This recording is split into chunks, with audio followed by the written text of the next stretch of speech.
Over a couple hours, my face just started swelling. So my lips swelled. I could hardly talk. My whole face felt like it was on fire.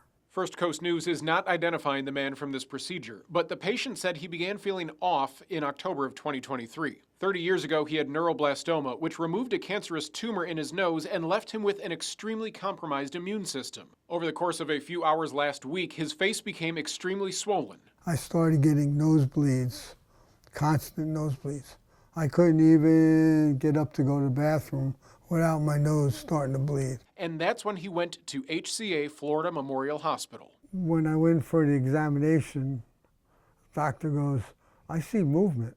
Dr. David Carlson was the ENT on call that night. We took a little camera and we looked in the nose, and that's when things dramatically changed. Dozens of bugs, alive and feeding on the inside of the patient's nose and sinus cavity. Size-wise, there was variations, but some of the larger ones were probably as big as the end of my pinky. I knew he was in big trouble. There was erosion that was occurring up near what we call the skull base that was in very close proximity to his eye and his brain. Dr. Carlson immediately tried to remove the bugs. We initially attempted to try to remove these via suction with a little device, but it ended up clogging up the suction.